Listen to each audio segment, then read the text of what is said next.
Powered by the Montana Television Network. This is Montana This Morning from Montana's news leader. Good morning and thanks for waking up with us today. I'm Justine Stewart. And I'm Louis Storch. Hopefully y'all had a fantastic weekend. Justine, it's always tough, Mondays. It is. Mondays are always tough. It's tough to get back into the grind after such a beautiful weekend. I know, I did a lot of relaxing, didn't do a whole lot this weekend, but if there's anything to get us through this week, so we're gonna have beautiful weather all this week. Fall-like temperatures. If you like fall, we're gonna bring nice temperatures in all week long. Now, low pressure that we had last week, that's still over top of us for today and tomorrow. It's slowly sliding east. As it does, high pressure is going to build in, and that's what's going to warm our temperatures up closer to average instead of those 20 degrees below average days we saw last week. However, we're not complaining about those, right? It was so nice to get those cooler temperatures and those rain and snow showers in. Now, we do still have a slight chance of seeing a shower this afternoon, tonight, and tomorrow. After those move out, though, we're going to see increasing sunshine and dry as this building high pressure moves in, and 70s roll in by Wednesday. Here's a look at temperatures, though, for today. Highs in the 50s and 60s with 60 Missoula, Hamilton, and Polson, 61 in Kalispell. President Trump is replacing his expiring travel ban with new travel restrictions. Henadoba has more on the expansion of the ban that will now target travelers from 8 countries. Just hours before President Trump's travel ban was set to expire, the White House unveiled new indefinite travel restrictions. The tougher, the better. The new rules affect citizens from Chad, Iran, Libya, Somalia, Syria, Yemen, all part of the administration's earlier travel bans. Citizens from North Korea and Venezuela have been added to the list. The Trump administration says these nations failed to share sufficient information with the U.S. or haven't taken necessary security precautions. On Twitter, Mr. Trump added, "Making America safe is my #1 priority. We will not admit those into our country we cannot safely vet." While some countries will face full bans, others, like Venezuela, will only apply to certain government officials and their families. Earlier versions of the president's travel ban were met with protests, legal challenges, and chaos at airports across the country. Opponents claiming the ban is discriminatory against Muslims. The Council on American Islamic Relations, or CAIR, the nation's largest Muslim civil rights and advocacy organization, tweeted in part, "Trump's new Muslim ban is part of an ugly white supremacist agenda." The new ban will go into effect on October 18th. Henadoba, CBS News.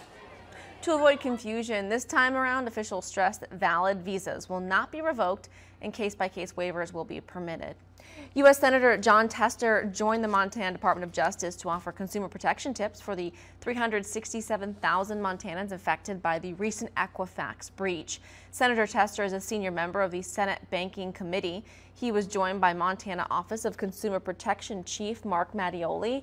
At the conference, Tester and Mattioli provided instructions on how residents can protect themselves in the wake of the breach. Tips included monitoring your credit reports, bank accounts, and checking the Equifax website to see if your information may be compromised. Compromised information includes names, social security numbers, credit card and bank account numbers. Tester also wanted to assure Montanans that Equifax will not be let off the hook for their actions. We will hold Equifax accountable for this data breach, and we're going to find out just what and when they knew. And if needed, we'll recommend for heads to roll. Nationwide, more than 143 million people are affected by the data breach. Montana Attorney General Tim Fox has joined other state AGs in requesting that Equifax disable free-based credit monitoring and reimburse fees for security freezes.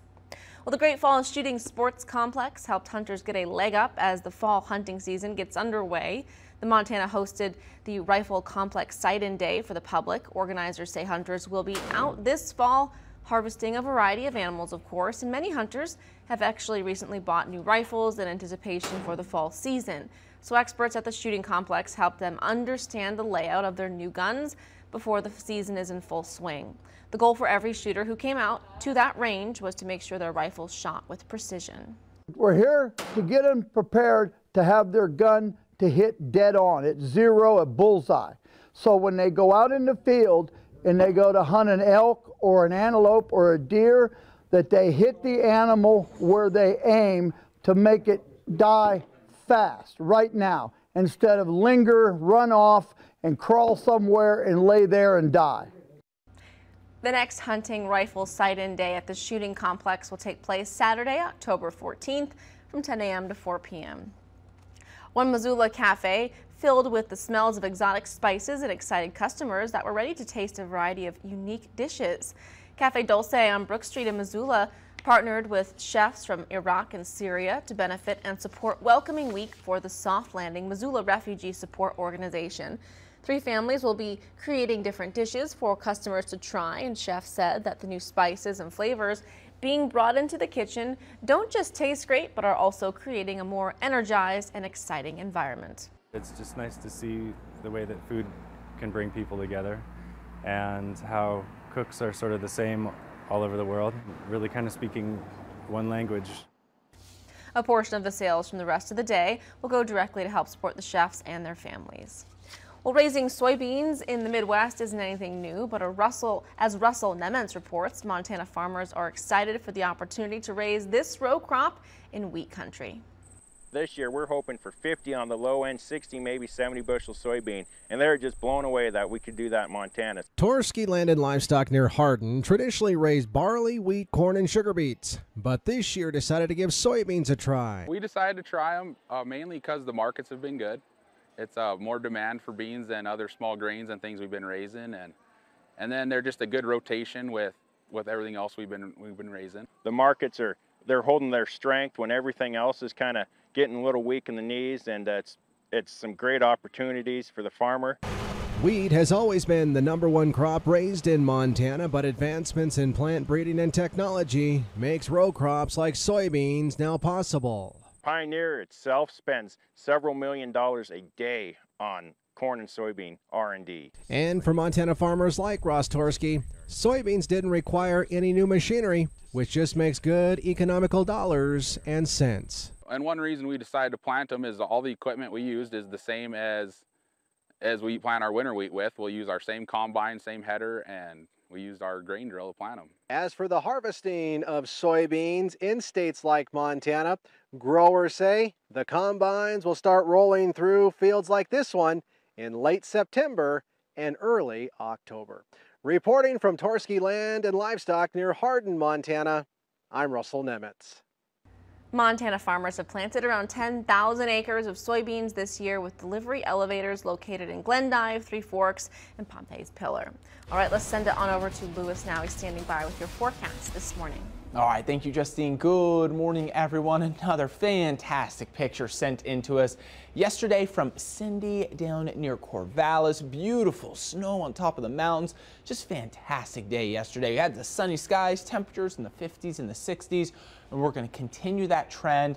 A few more clouds today and a few showers also possible, and we'll talk more about that here in just a few minutes.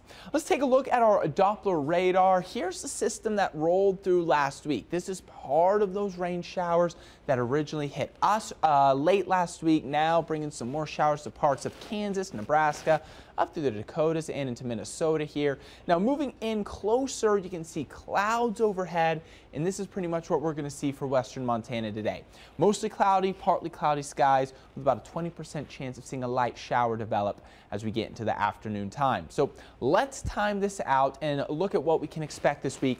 Jet stream forecast. So the rain showers have moved out. We're still getting this big trough though, so that's why temperatures are going to remain below average for today and tomorrow with this ridge building off to the east. Now look as warm weather. This is going to start to build in from the west starting Wednesday, really, as we're going to get a ridge of high pressure starting to develop. So temperatures are going to be in the 70s Wednesday, Thursday, and Friday. It looks like the warmest day is going to be on Friday. Now, as we get into the weekend, we're going to bring in another batch of cooler air. So temperatures look to drop into the 60s on Saturday, then another day of below average temperatures as we roll into Sunday. And this sort of activity is really what we can expect during the fall time. You get it kind of these roller coaster sort of temperatures as the summertime heat is not ready to move out just yet, but you have that wintertime cool air trying to take over. So you get sometimes the summertime winds out and it warms up.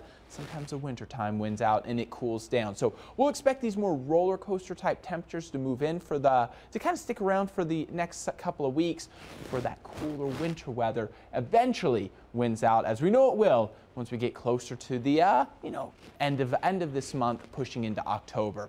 Here's a look at your 7-day forecast for Missoula. 60 today, 64 tomorrow, 70s Wednesday, Thursday, and Friday. 60s move in Saturday and Sunday. Kalispell 61 today, 64 on Tuesday, 69 Wednesday with 70s Thursday and Friday. Back in the 60s Saturday and Sunday. All right, looking pretty nice, liking that forecast. Yeah, beautiful fall-like weather. All right, we'll stick around. We're right back with much more coming up after this break.